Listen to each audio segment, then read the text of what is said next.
los libros, todo está en los libros, todo está en los libros, todo está en los libros, todo está en los libros, todo está en los libros, todo está en los libros. Namaste o namaskar. Esa es la fórmula de saludo que se utiliza en la India, y así saludo yo, he saludado en esta ocasión a todos ustedes y especialmente a la persona que hoy va a ocupar con C, no con K, los 50 minutos de este programa. Aquí lo tienen. No sé si conocen ya su rostro, su aspecto físico, su aire oriental, pero seguro que su nombre, como mínimo, les suena y que a muchos de ustedes les suenan también de oídas o de leídas algunas de sus obras. Se trata de Raymond Panikkar, barcelonés con 81 años en las alforjas de su biografía, según el cómputo hindú, 80 en cambio según el cómputo romano, esto nos lo explicará él dentro de unos instantes, mestizo, hijo de padre hindú y de madre catalana, hermano mayor de otro pensador ilustre, Salvador Panikkar, físico, químico, filósofo, teólogo, profesor, escritor, sacerdote y, sobre todo, al lado y por encima de esos títulos y calificativos, que lo son de peso, sabio, o por lo menos hombre que desde su adolescencia, quizá desde su infancia, también nos lo aclarará él, ha seguido el camino real y ha corrido la fastuosa aventura de la sabiduría. Lo repito, de la sabiduría. Nadie confunda esta con la ciencia, la tecnología, la cultura, la información o el conocimiento. Son cosas bien distintas. ¿Dónde está la diferencia, Raymond? La primera sería en la palabra. Si tú no encuentras las cosas sabrosas, si prescindimos del gusto y del cuerpo y de la belleza y del sentimiento, no puede haber sabiduría. Si lo reducimos todo a un conocimiento abstracto o solamente una cosa que te toca la cabeza y te deja el corazón frío, no puede haber sabiduría. Si no se encuentran cosas sabrosas, que es lo que la palabra indica. O sea que la sabiduría es lo más complejo y al mismo tiempo, paradójicamente, lo más simple. ¿Es lo que los chamanes llaman el camino del corazón? En cuanto a camino, sí. Lo que pasa es que el camino del corazón, si no se anda, no es camino. Ya estamos de nuevo en las abstracciones, en los conceptos. El camino, pues el camino sin caminar, y sin caminante, y sin camino no es camino. Entonces es sabiduría. Por eso la sabiduría no puede abstraerse, no puede ser una cosa así completamente etérea o un concepto de sabiduría. Y si es real, como todo lo real, es inefable. Porque se puede ya catalogar y explicar en otra cosa, aquello es más importante que lo que tú explicas. Invitación a la sabiduría se llama precisamente esta obra, que apareció en lengua catalana con el sello de la editorial Proa hace aproximadamente un año y que muy recientemente ha vuelto a asomarse a los escaparates, esta vez en castellano, editada por Espasa Calpe. No es, por otra parte, la única obra de Raymond Panikkar que en estos días reclama nuestra atención. También acaban de aparecer La Trinidad, una experiencia humana primordial. En catalán la ha publicado Empúries y en castellano lo ha hecho Siruela. E Iconos del Misterio, la experiencia de Dios. Publica esta última obra Edicions 62 en catalán y Península en castellano. Tenemos también aquí El silencio del Buda, que apareció bajo los auspicios de Siruela en octubre del 96, y este título ya clásico, El Cristo desconocido del hinduismo, un encuentro entre Oriente y Occidente, que fue reeditado en 1994, casi 40 años después de su primera edición. Lo publicó Grupo Libro en la colección Paraísos Perdidos, dirigida por Isidro Palacios. Atrás quedan más de 40 libros de Raymond Panikkar, algunos los tenemos también por aquí.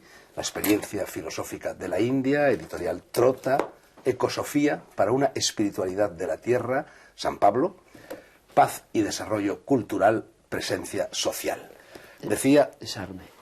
decía... paz, ¿qué he dicho? Y desarme cultural. ¿Y qué he dicho yo? Desarrollo.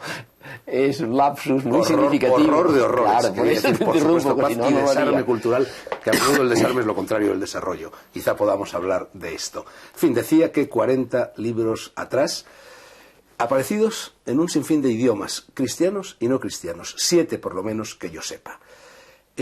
Alguien ha dicho alguna vez que el intelectual español más conocido fuera de España es precisamente este hombre que en estos momentos está sentado delante de mí. Raymond, parece como si quisieras forzar los tiempos, publicar muchas páginas, decir con cierta urgencia todo lo que aún no has dicho o matizar, apostillar todo lo que ya habías dicho. ¿Es así o este aluvión de libros recientes obedece más a las leyes de la casualidad que a las de la causalidad? Yo creo que obedece a las leyes del ritmo.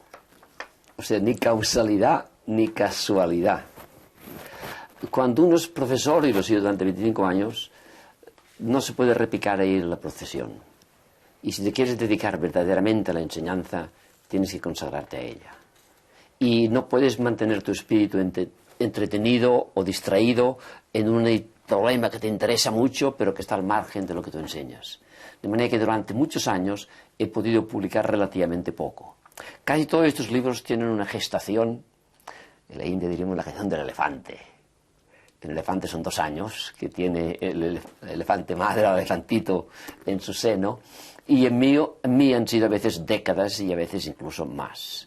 Muchos de estos libros surgen de una intuición que luego los avatares de la vida no te dejan dedicarte a ello para acabarlo de pulir, porque si en una cosa soy escrupuloso, y no me arrepiento, al revés, me arrepiento a veces de no haber sido suficientemente escrupuloso y severo conmigo mismo, es que mis libros son fruto no de un capricho ni de una intuición, sino de algo que intento que cristalice lo más oloédricamente posible y diamantino posible, y para eso se necesita tiempo. Estos libros son todos de antiguos casi.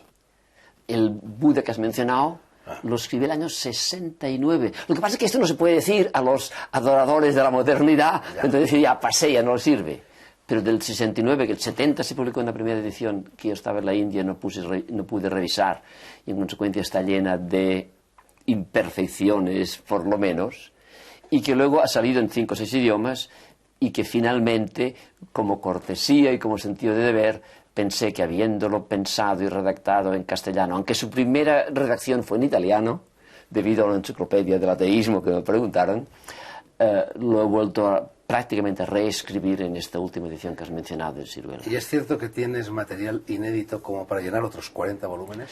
Pues desgraciadamente, me da vergüenza decirlo, pero desgraciadamente sí. Espero que no saldrán, quizás no haga falta, pero están ahí. Bueno. Y no por una obsesión de escribir. A mí escribir me cuesta mucho. Soy más un hombre de la palabra muchas veces que un hombre de la escritura. Y la escritura mata. De eso hablaremos. Raymond, antes de meternos en los dibujos y en los laberintos de tu vida y de tu obra, una pequeña provocación. Este libro, uno de los últimos iconos del misterio, lleva una dedicatoria que dice: a los que no están pendientes del televisor. Y se supone que en estos momentos nos estamos dirigiendo a personas que sí están pendientes del televisor. Me gustaría que glosaras un poco esta dedicatoria. En primer lugar, puede decir, para decirlo de una forma cortés, que hay excepciones que confirman la regla. Y en consecuencia, yo no soy puritano, purista, fanático. No digo que la televisión sea mala. Esta dedicatoria está precisamente dedicada, y muy seriamente, y lo pensé, a aquellos que, para enfrentarse con la realidad y con el misterio, y la realidad es el misterio, no necesitan que le distraigan, ni con imágenes, ni con nada. Y la palabra pensada también es pendiente, que no se debe ver la televisión, nunca lo he dicho yo. Pero estar pendiente de nada. Si uno está pendiente de algo, ya no es independiente. Y si uno no es independiente, no es libre. Y si uno no es libre, no llega al enrase del ser humano. Porque nosotros no somos solamente animales muy sofisticados que tienen un computer mucho más desarrollado que el de los monos. Yo, Raimon, en más de una ocasión he dicho, abusando quizá de la paciencia y de la benevolencia de los directivos de esta casa de televisión española, he dicho que la filosofía de este programa de Negro sobre Blanco es apague y lea. ¿Te parece bien? Añadiéndole como coletilla, y luego piense o medite. No nos olvidemos que el lector era un título universitario. El lector no es un señor que coge un libro o un periódico peor y luego, muy interesante. Yo lo he ejercido en algunas ocasiones. Sí. El ser lector era un título universitario. Y esto también incluso un título eclesiástico. Hay una ordenación para ser lector, con la responsabilidad de que lees aquello de lo cual tú verdaderamente te enteras, asimilas y eres capaz de comunicar a los demás. Si no, pues una máquina puede leer, un escáner te lo puede hacer, pero no te enteras. Es cierto que tú no solo no ves televisión, sino que tampoco lees periódicos ni escuchas la radio, y que eso lo haces para escuchar la voz de los que no tienen voz y tomar de esa forma el pulso a la verdadera realidad. Pues sí. No sé, lo siento, me da vergüenza decirlo, confesarlo. De vez en cuando leo, cuando voy de viaje, devoro los periódicos para anotar algunas cosas. Y luego también me entero por revistas especializadas. Pero en la urdimbre de tus libros, en cambio, se percibe que conoces los problemas de nuestro tiempo. ¿Cómo llegan hasta ti? Si te digo por internet, jugando con las palabras, quiero decir que no por externet. El internet es el cuerpo místico de Cristo o el cuerpo de Buda. El internet es la comunicación con la realidad, no solamente conceptualmente ni físicamente, sino de una forma global y completa. Tengo amigos, no estoy separado del mundo. Estar solo no significa estar aislado. Es muy distinto la soledad del aislamiento. Y cuando habla gente joven, así que estos que dicen que no creen en nada o lo que sea, les voy a dar una definición fenomenológica del misterio divino. Dios, y lo puedes experimentar tú mismo, es aquello que rompiendo tu aislamiento respeta tu soledad. Y mira, haz la prueba y verás que si hablamos tú y yo ya no estamos aislados. Pero ya no soy solo del todo. Luis Racionero Raimon, amigo común, me dijo en cierta ocasión que a su juicio Bill Gates era el anticristo. Como yo no voy a la caza de brujas, ni tengo complejos ni de perseguido ni de perseguidor, comprendo que desde el punto de vista de Racionero, este señor pues se parezca un poco. Lo que pasa que como buscamos siempre un chivo expiatorio, si es el anticristo, no está solo. Todos los que colaboran con él, o son corresponsables con él, o están pendientes de y piensan que una serie de máquinas les van a libertar y hacer felices. De manera que este anticristo no está solo.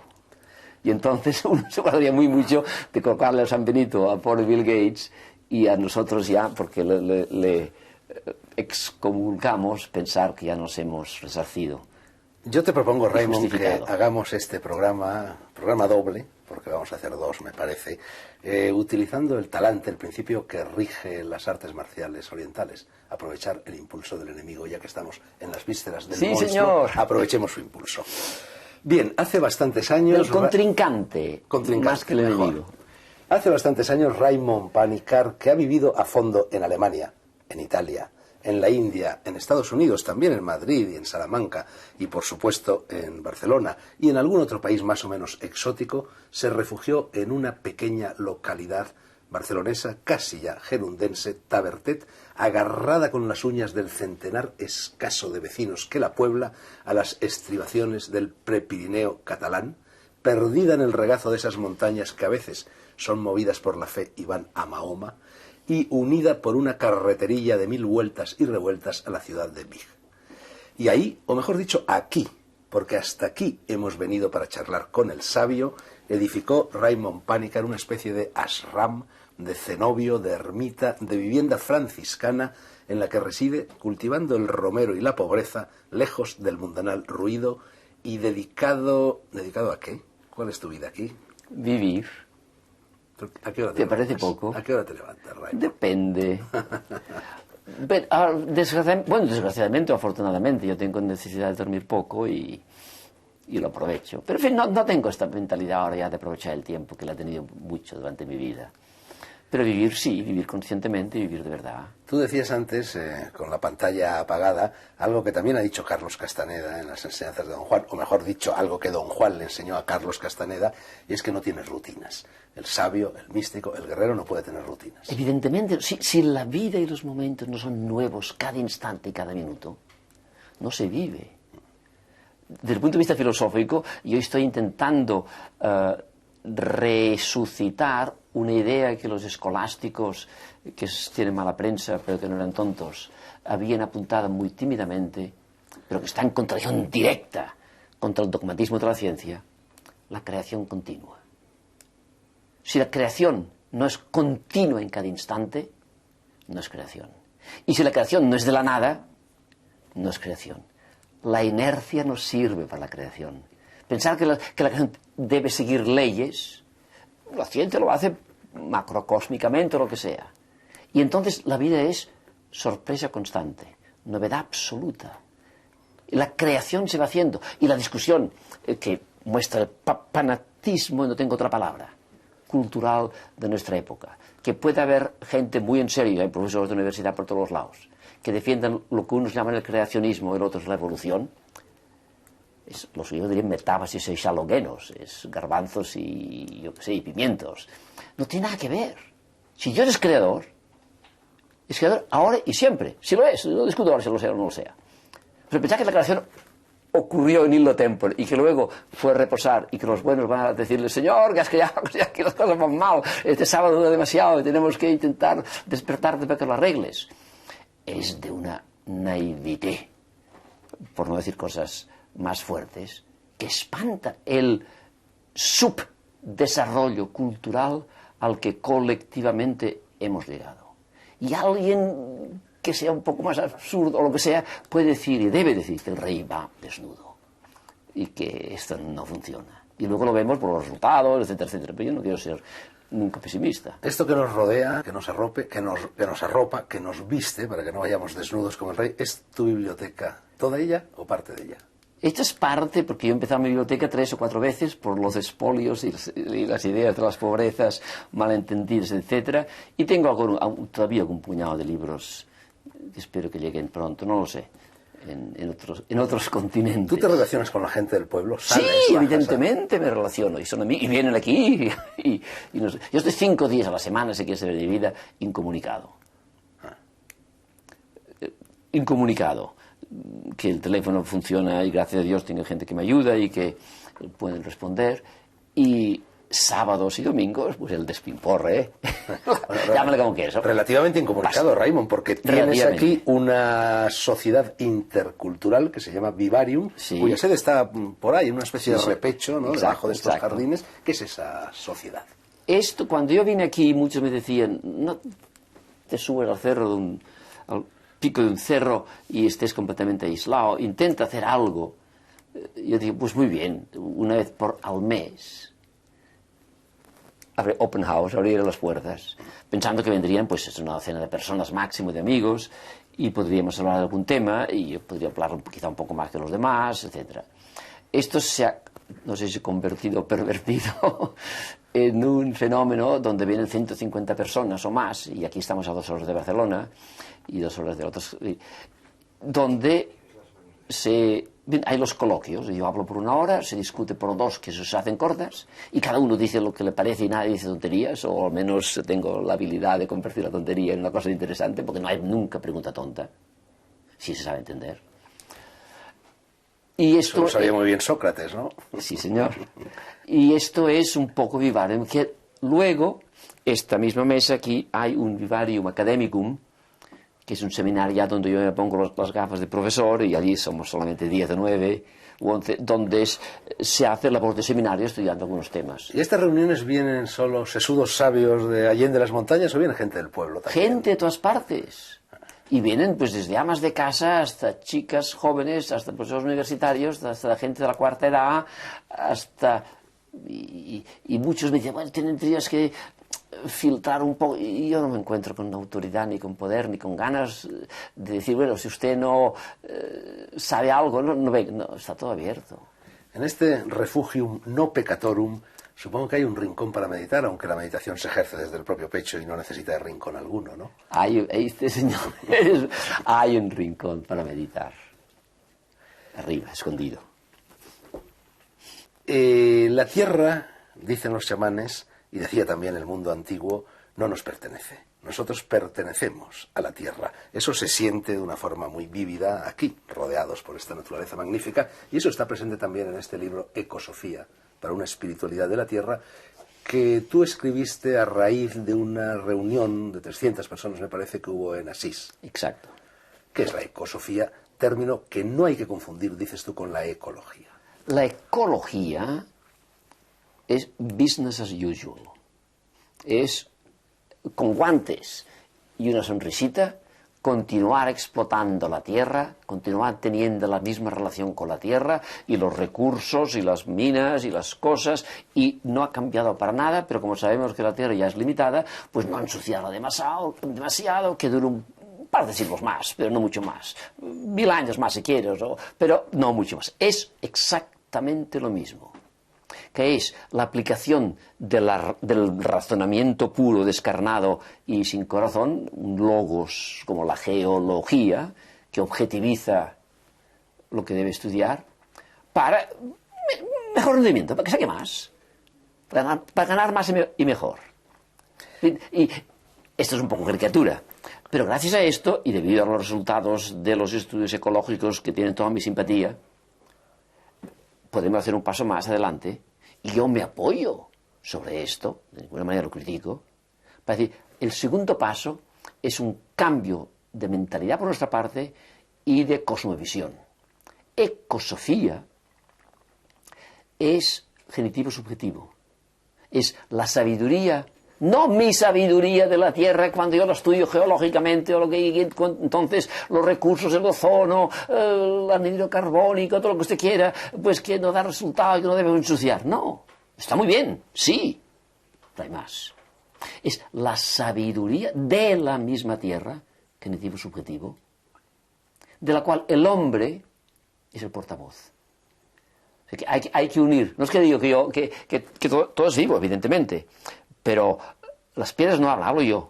Si sé entender el lenguaje de las piedras.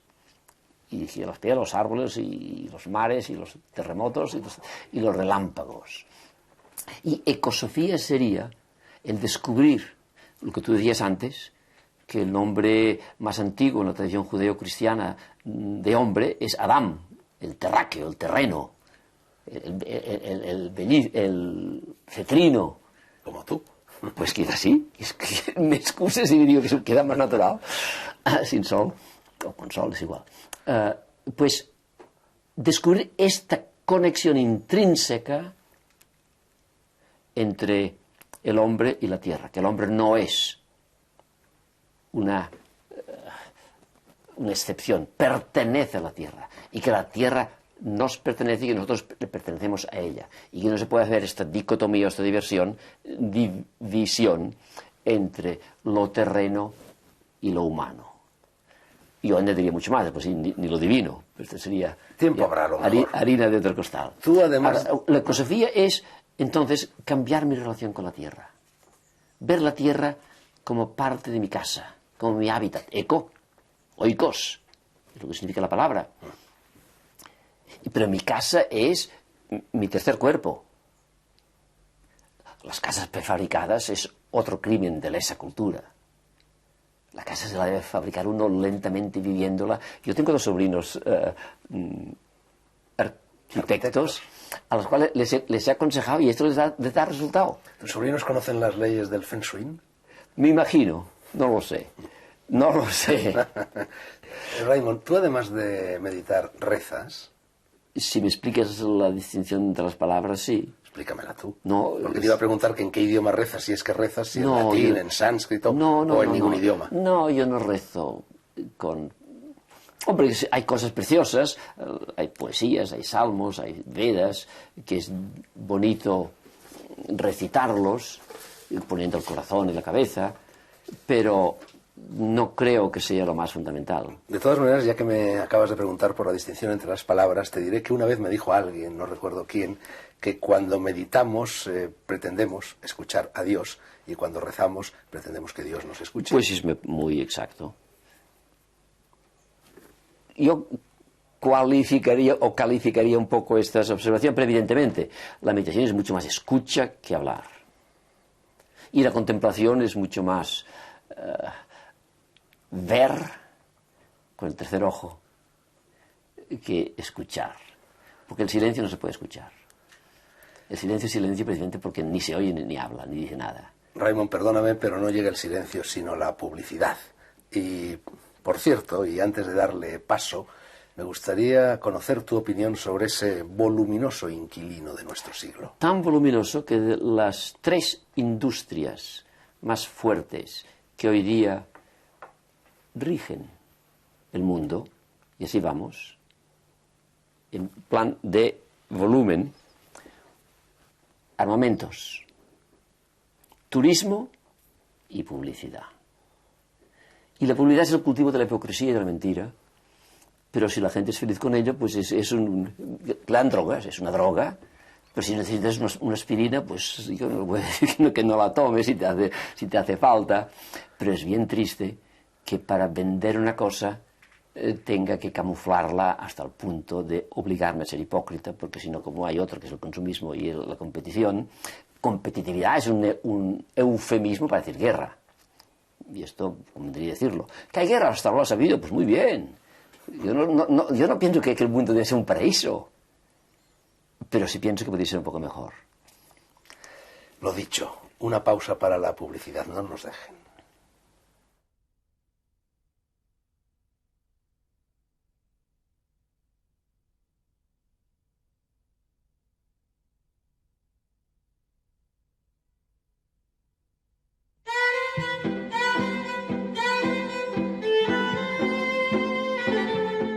Seguimos hablando con Raymond Panikkar en Negro sobre Blanco. Raymond, al principio del programa yo dije que tenías 80 años según el cómputo romano y 81 según el cómputo hindú. ¿Podrías explicárnoslo? Sí, según mi cómputo, tengo 6.000. ¿Esto es? Esto es, que llevo en mí, en mi cuerpo, posiblemente en mi espíritu, en mis genes, si ustedes quieren, o mis huesos, o la materia que me constituye, 6.000 años de peso y de experiencia histórica de la humanidad. Antes era prehistoria.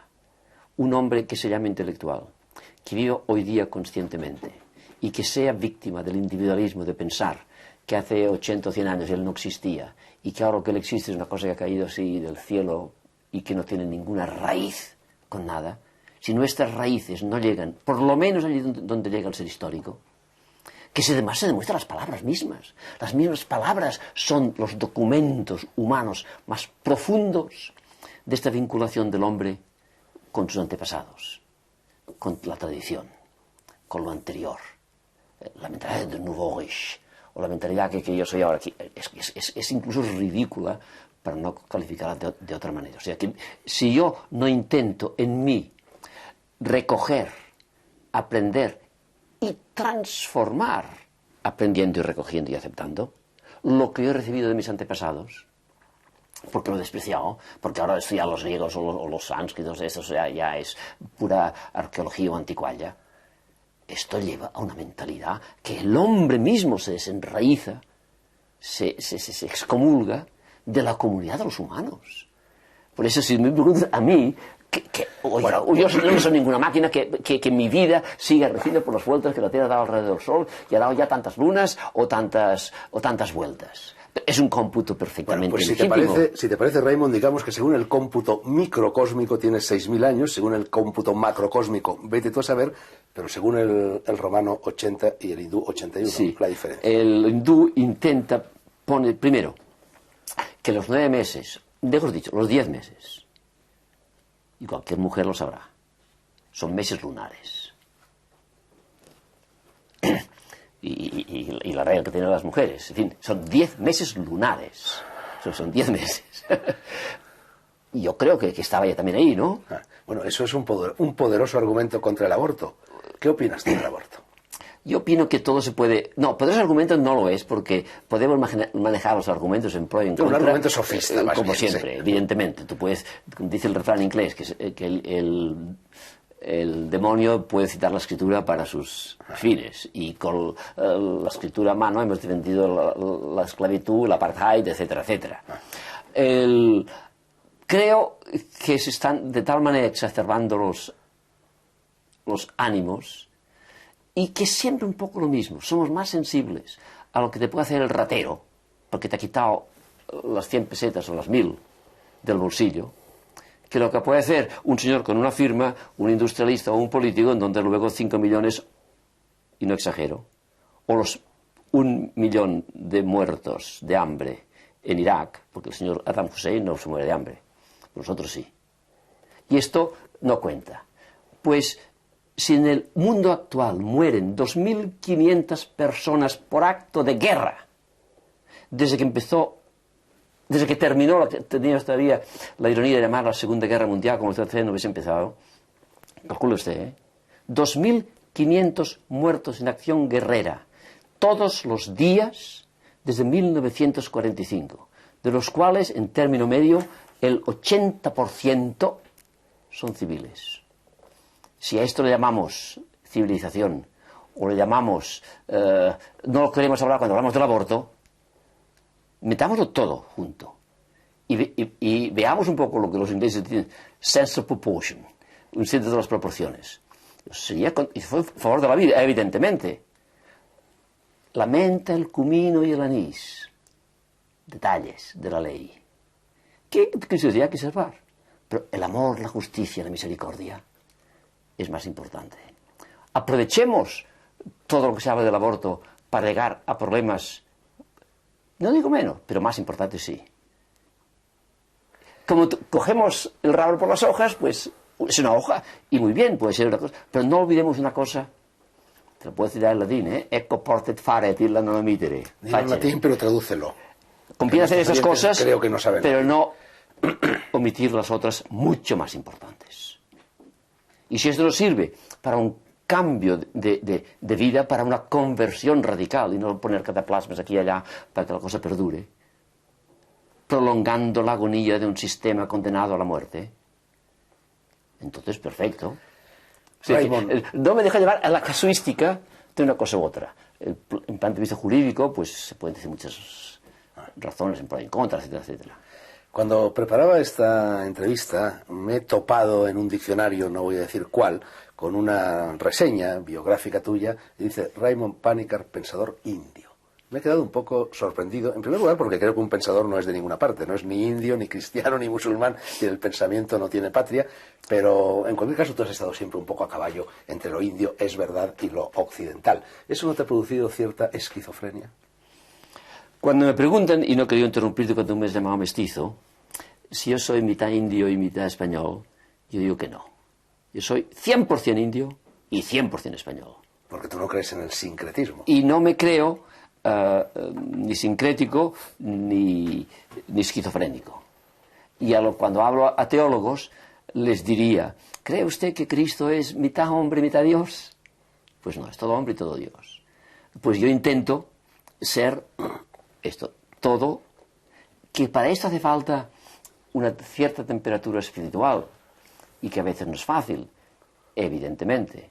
Pero si uno ha llegado a estos 80, 81 años después de preocuparse toda su vida pues para integrar su persona, pues creo que lo puedo decir. Yo me siento 100% indio, desde todos los puntos de vista. Y 100% español, y 100% occidental, catalán. Y catalán. Bueno, si te parece, vamos a repasar rápidamente tu vida en esta segunda, ya ni siquiera la segunda parte, es casi el final de este primer programa, pero vayámonos precisamente a eso, al final, a las postrimerías, y luego desandaremos el camino hacia lo de hoy y hacia lo de ayer. 80, 81 años ya, vivo sin vivir en mí, tan alta vida espero, sí, que señor. muero porque no muero, o bien, hay muerte, ¿por qué no vienes y llevas este alma mía de aqueste cuerpo mezquino? Pues se te agradecería, o bien, nada menos que por boca de Petrarca, un bel morir tutta la vita honora. muerte y vida, vida y muerte, anverso y reverso de una misma moneda.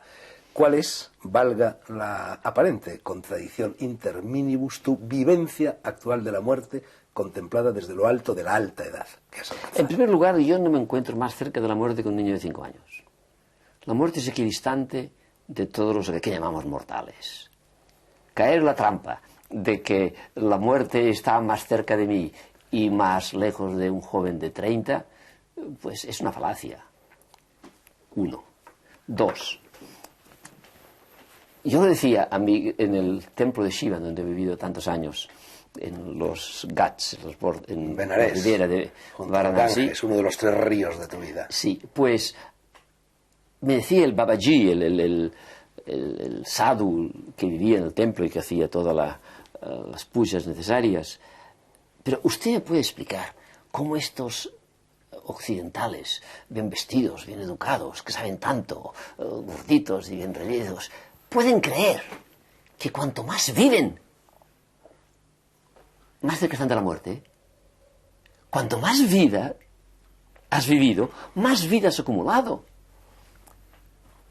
No digo nada nuevo, sino que en muchas culturas la muerte está detrás. Y cuanto más vives, más te acercas a la vida. O como dicen los Vedas, la vida no muere. Lo que el hombre tiene miedo es al dolor y al sufrimiento. Porque muchas veces la muerte viene con el sufrimiento. Y a la muerte de los demás también. Y la muerte de los demás. ¿No? Pero a la muerte, muy bien, pero no porque tenga yo tantos años o menos, mucho más o menos. Es algo tan fantástico que me hace a mí y a todo el mundo que piense un segundo darme cuenta de la irrepetibilidad de cada instante. Lo hace finito y al hacerlo finito lo hace acabado. Porque see you later, te veré luego, es que no me has visto, es que no me lo has dicho. ¿Por qué tienes que esperar una segunda ocasión cuando es esta la que vale? Ese es el Iket Nunc, el Carpe Diem, la sabiduría pagana y también la sabiduría budista, ¿no? Y cristiana. Y cristiana, cierto. Hoy estás conmigo en el paraíso. Hoy. Raymond, yo llevo 2 años persiguiéndote para hacer esta entrevista y cuando inicié esa persecución me dijeron que tú acababas de sufrir una especie de infarto que luego afortunadamente no llegó a mayores y que no te molestara demasiado porque en ese momento tenías la salud delicada. Y yo efectivamente, bueno, pues dejé de molestarte. Y cuando me dijeron eso, inmediatamente se me vino a la cabeza una anécdota que me habían contado a propósito de Krishnamurti. Krishnamurti, que fue un hombre de vida ejemplar como la tuya, que siempre se preocupó por el mens sana in corpore sano, cuando poco antes de morir le comunicaron que tenía cáncer de intestino, me parece, y efectivamente murió poco tiempo después de eso, se preguntó a sí mismo, ¿qué he hecho mal? ¿En qué me he equivocado? ¿Tú te formulaste esa misma pregunta? Pues yo que conocí bastante a Krishnamurti y me honró con su amistad, no conocía esta anécdota. Y a mí me pasó algo lo mismo. Me pregunté que por qué yo que había controlado tantas cosas, desde la próstata hasta las cataratas, hasta la hernia, etcétera, etcétera, me había olvidado del corazón, que es lo más importante, y me jugó un pequeño truco que me sirvió mucho para despertarme y preguntarme a mí que posiblemente tenía parte de responsabilidad. Yo creo que somos 75% responsables de nuestra salud. ¿Tú eres vegetariano? Sí y no soy fanático. Me gusta más ser vegetariano que no serlo, pero como de todo. ¿Y bebes vino? Cuando hace falta también. Habitualmente. Una cosa muy mala es ser esclavo de tus vicios, que no sabes dejar de fumar. Bueno, son las rutinas de las que Pero hablábamos peor antes. es ser esclavo de tus virtudes. O sea que no. Estábamos hablando de la muerte y Occidente esconde la muerte. Y en cambio en la India, por ejemplo, la muerte se exhibe. Evidentemente. ¿Puede haber sabiduría en un pueblo que finge que no se muere, que se avergüenza de la muerte, que la tapa, que la oculta? Que no sabe vivir. No sabe vivir. Y por eso vamos acelerando cada vez más, pensando que así huimos de nosotros mismos y huimos de la muerte. Hablábamos hace un momento, hablabas tú, del corazón, y a propósito del corazón, quiero preguntarte por el sexo. Tú has dicho, yo he leído, puesto en tu boca, no sé ya dónde, que la castidad es necesaria para el crecimiento espiritual, pero que la castidad no debe entenderse como abstención del sexo, sino como pureza del corazón. Y no digo nada original. Esto lo dicen todos los libros y todas las tradiciones. Evidentemente sí. Amén. Los hindúes insisten mucho en que El hombre que quiere convertirse en un hombre de conocimiento, en un iniciado, no debe hacer el amor, o por lo menos no debe eyacular, porque cuando se pierde lo que ellos llaman el bindu, que es el semen, se pierde la única energía de la que disponemos, porque solo hay una energía, que es lo que en el mundo occidental se llama la libido y lo que en la India se llama kundalini. ¿Qué te parece eso? Yo diría sí y no. De la misma manera que hay espiritualidades desencarnadas en Oriente y en Occidente, hay también formas de vivir que piensan que lo espiritual puro, sin la corporeidad, es superior a la espiritualidad que ha asumido e integrado la corporeidad. Como esto es más difícil, pues a veces cortamos por lo sano y ni sexo ni nada, porque así resulta que el espíritu va por su cuenta. Las poesías que tú has citado, que no estoy de acuerdo, porque el cuerpo no es cuerpo de muerte, sino que es cuerpo de vida, y cuando yo hablo en cristiano digo, yo creo en la resurrección aquí y ahora, y resurrección de la carne, y no solamente del espíritu, pues creo que es uno de los capítulos más importantes, muy vírgenes todavía, valga la metáfora, por estudiar y por vivir y por experimentar en el próximo milenio. El sexo sin corazón y amor, eso sin cabeza y corazón, pues es una actividad más o menos animal.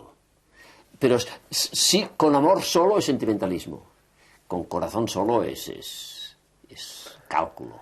Bueno, ahora, la síntesis de los tres creo que es necesaria para la plenitud del hombre. La muerte nos lleva a esa ciudad, la más antigua de la tierra, dicen, otros aseguran que fue Jericó, me refiero a Benarés o a Varanasi, en la cual tú pasaste muchos años en una cabaña junto al río. Sí, yo vivía en un templo, en la bohardilla de un templo de Shiva, Hanuman Ghat, en un templo solito allí. Fueron años fantásticos de mi vida, evidentemente. También viviste en la India, en Mysore o Mysore. En Mysore estuve un año. Un lugar fantástico, una de las ciudades más agradables, luminosas de la India. Y estuve viviendo en un hostel de estudiantes. Fantástica arquitectura de la dinastía Hoysala, y con esa ciudad, que yo no sé si has llegado a estar, que ahora se llama Hampi, que son las ruinas de lo que fue Vijayanagar, ciudad que misteriosamente se la tragó la tierra, el cieno, el fango, a raíz de una derrota militar en 1565, y que luego ha empezado a salir a partir de 1576. Durante 4 siglos esa ciudad no ha existido. ¿Tú has estado allí? He estado allí, pero no he vivido allí. Lo he visitado. Hablando de ciudades en las que sí has vivido, vámonos un poquito a la Alemania inmediatamente anterior a la guerra, a la Alemania nazi, a la Alemania de la ascensión del nazismo. ¿Qué ambiente había entonces en Alemania? Yo entré en Alemania... Fuiste a estudiar allí, ¿no? Yo fui a estudiar porque el 36, gracias al pasaporte británico de la nacionalidad india, nos pudimos, toda la familia, salir de Barcelona en septiembre. Yo entré en Alemania y mi padre tenía relaciones comerciales e industriales con Alemania, y fuimos allí donde hubiéramos podido vivir sin saber lo que pasaba. Entré en Alemania el mismo día en que Hitler ocupaba la zona derecha del Rin, izquierda del Rin. Y vivió 3 años en la Alemania nazi. Y sería un largo capítulo de explicar, porque yo, que no soy alemán, defiendo un poco mucho de esas acusaciones desde un punto de vista de como si allí fuese todo el demonio, cuando olvidamos otras cosas iguales o peores. El 38 se destaparon las caretas, y aquella la noche de las quemaduras, de la quema de sinagogas, etcétera, se vio lo que yo, porque tenía un profesor que me abría todos los ojos, ya lo vi desde el principio, y estábamos en contra, pero es todo un capítulo muy complejo, del cual pienso que hasta ahora no hemos tenido la ecuanimidad suficiente para verlo con suficiente distancia y perspectiva. Evidentemente, no defender a Hitler, pero tampoco buscar un chivo expiatorio para excusa o cubierta de otras cosas, y repito, iguales o peores.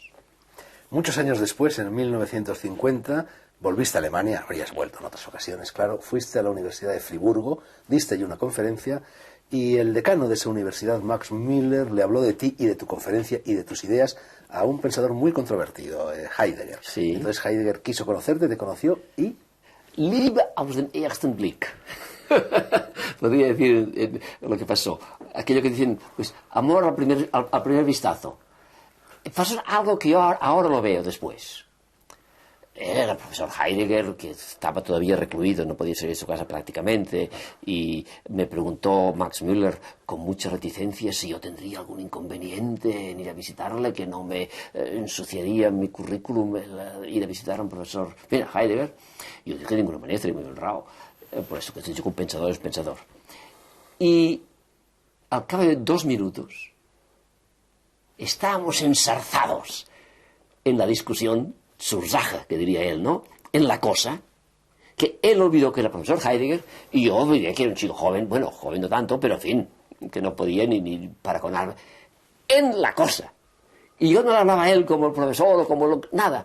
Estábamos extasiados discutiendo precisamente sobre si Dios es el ser o si Dios es un ser o el ser supremo. Que el pobre Max Müller estaba allí viendo, señor, han perdido el Remus aquí. Y desde entonces le he citado y le he visto, pues muy a menudo. Entonces yo hacía la navette, el péndulo entre Benares y Estados Unidos, pasaba por Europa, le enviaba una tarjeta postal, diciendo, yo paso esos días por Alemania, y contaba, venga tal día. Y me daba un pequeño schnaps siempre, y discutíamos de filosofía. Y entonces que estaba terminando la experiencia médica, fui un poco ingenuo, porque yo que a veces pensaba, bueno, le preguntarás alguna cosa. Él me preguntaba a mí, Ausfragen, me exprimía por su interés enorme en conocer, que ya conocía, aunque él me decía que es un ignorante, las Upanishad y la ciencia médica, que lo tenía entonces de los dedos, pues lo estaba traduciendo. Te exprimía como yo te estoy exprimiendo hoy a ti. Pero agradablemente en ambos casos. Vámonos a otra ciudad y a otro personaje ilustre. Roma, donde tú estabas cursando estudios de teología, y Mircea Eliade, quizá el mayor historiador de las religiones de nuestro siglo, novelista, gran escritor, y tú te ibas con él, por lo visto, a la Trattorie a tomar pan, queso y vino y a charlar de filosofía o de teología. La trattoria era con Quereni. Con Eliade no compartíamos el pan en esas tratorías. Quereni es otro grande, pero hubo una grande relación, porque no sé si él veía en mí una posible persona que estaba a su mismo longitud de onda. Bueno, a mí me ha dicho un pajarito que él consideraba que tú eras su seguidor. Pues al parecer sí. O sí, decía... Es decir, el hombre que recibía el testigo de su labor. Que podía suceder, en el sentido de poder compaginar, que Mircea Eliade ha sido mal entendido tantas veces. Cuando él decía, yo soy más un novelista que un historiador de la religión, la gente decía, no es verdad, estas novelas son malas. Pues no es verdad. Novelas son buenas o malas, pero es que ser novelista es ser poeta, es ver una tercera dimensión de las cosas, y él la veía en toda la realidad. Y tuvo una vida... Pero yo le conocí incluso cuando estaba malo, en París todavía, y luego el éxito de Chicago, que evidentemente le permitió muchas cosas, pero en cierta manera también le condicionó. Y cuando vino a Santa Bárbara a verme, bueno, y también organizamos una conferencia, yo vi toda la tensión en la que él sufría de encontrarse en un continente, no digo sin contenido como decía Ortega y Gasset, pero en un continente en donde él no podía florecer con toda la fuerza. Y por eso buscaba estas salidas hacia lo esotérico, hacia lo... Sin irnos de Roma y con brevedad, etcétera. Y formulo esta pregunta al sacerdote católico, hay un personaje en el Decamerón de Boccaccio, me parece que era un cura, que aconseja a su sobrino, que creo que también era cura, que no fuese a Roma, porque si iba a Roma perdería la fe. Tú estuviste en Roma y... Roma veduta, fede perduta. Sí. ¿Tú perdiste la fe, encontraste otro camino, perdiste otras cosas? No, yo... En Roma fueron 3 años y luego un cuarto año muy fecundos y muy intensos en mi vida. Yo fui incluso el único profesor no marxista en la Sapienza, en la Universidad de Filosofía, que por ser indio, cosas así, pues los marxistas me aceptaron a enseñar filosofía de la religión. Roma es apasionante. Y hay 3 Romas, por lo menos. Solo 3, ¿no? Por lo menos. Y comprendí además el ambiente romano, si te refieres al ambiente vaticanista, que es problemas de lenguaje. Cuando se interpreta con categorías anglosajonas y peor si son germánicas, el lenguaje, incluso teológico, latino, es que no se entiende. Cuando yo descubrí, y es una anécdota muy corta que me abrió los ojos, que Pío XII, un determinada fiesta de Santo Tomás, fue al Angélicum a decir que Santo Tomás, doctor de la Iglesia, esto es la verdad, la seguridad, las cosas, y esto es seguro, y esto es nuestra doctrina. Y 3 semanas más tarde fueron los jesuitas de Cementerio Suárez, que decían exactamente lo contrario de Santo Tomás, pero que para el Pío XII exactamente lo mismo. Comprendí que no se trataba de elucubraciones meramente, digamos, conceptuales, sino de algo que el genio italiano lo sabe ver. Y que los genios que solamente son cartesianos, o que son muy profundos en el orden del pensamiento, no lo ven. Hay que entender las cosas. Y lo de la fe, claro, como yo distingo entre fe y creencia, a mí no me causó ningún trauma. Con más brevedad todavía, este programa se emite en tiempo de Navidad y me gustaría conocer cuál es, a tu juicio, el verdadero significado, el verdadero espíritu de la Navidad y cómo se concilia, si es que puede conciliarse ese espíritu con el frenesí profano y de consumo que en estos momentos caracteriza las Navidades. A la segunda parte de la pregunta, no se compagina. A la primera, la palabra, Navidad significa nacimiento. Nacimiento de Dios en ti, de Dios en el mundo, de Dios en la historia, Dios en cada uno, simbolizado por el nacimiento de Dios en la persona de Jesús. O sea que no es una cosa puntual única. Es el nacimiento a la divinidad y el nacimiento de la divinidad en la historia, en el hombre, en el mundo. Es un fenómeno cósmico. Y es, como dice incluso la liturgia latina, nueva natividad, nuevo nacimiento. Si yo no nazco, Dios no nace en mí, sin citar ahora a Maestro Eckhart, pues no hay Navidad. Entonces lo que hay es el consumismo de aprovechar la ocasión para comprar más cosas. Raymond, ya no es la publicidad lo que se nos echa encima, sino el punto final del programa. Tenemos el tiempo justo y quizá ni eso para que, en cuanto autor de esta invitación a la sabiduría, esboces una respuesta, si la hay, e introduzco el condicional, porque en alguna parte has dicho tú que la mente humana no puede alcanzar, no puede conocer la verdad, para que esboces una respuesta, decía, a las 3 preguntas que lo abarcan todo, a las 3 preguntas más antiguas y seguramente más importantes formuladas por el hombre, a las 3 preguntas de siempre que, sin embargo, en el marco de la Ilustración y de las consecuencias de la Revolución Francesa, casi nadie se atreve a formular ahora. ¿Quiénes somos? ¿A dónde vamos? ¿De dónde venimos? Yo lo reduciría a una, al somos, porque el somos incluye el origen y el fin. ¿Y quiénes somos? Somos la parte consciente y libre de la realidad, unida intrínsecamente a lo cósmico y a lo divino. El hombre solo es una abstracción, el Dios solo es otra abstracción, la tierra solo es otra abstracción. Somos precisamente esta conexión intrínseca, como núcleo, como centro, como sacerdote o mediador, si tú quieres, entre el cielo y la tierra para hablar con los chinos. Y cuando tú te das cuenta de esto, te das cuenta de tu sitio en el cosmos, que no es ni un habitante, ni una parte indistinguible, sino que es la unicidad que pertenece, sin citar a Protágoras, el hombre medía todas las cosas, entre Dios y el cosmos. Y la vida que tienta con sus frescos racimos y la muerte que espera con sus fúnebres ramos y no saber a dónde vamos ni de dónde venimos. No hace falta.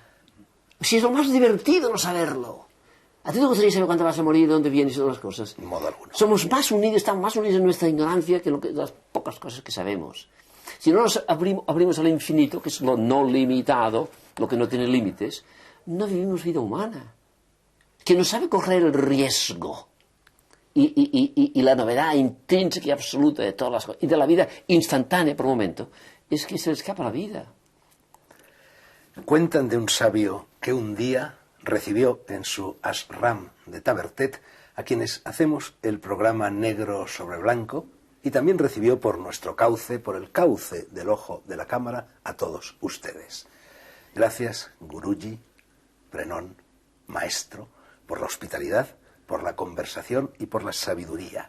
Que Buda, Krishna, Cristo y Lao Tzu te concedan larga vida en el más acá y mucha luz en el más allá, si lo hay. Lo de hoy no ha sido un placer, ni tampoco una simple lección. Ha sido mucho más para mí, y estoy casi seguro de que también lo ha sido para las gentes de buena voluntad que te han escuchado, Raymond Paniker. Namasté o namaskar, dije al comienzo del programa, y namasté o namaskar, repito ahora, juntando las manos, y no sin aclarar para el que no lo sepa, que esas palabras hindús significan saludo a la divinidad que llevas dentro, que llevo dentro, que lleváis dentro.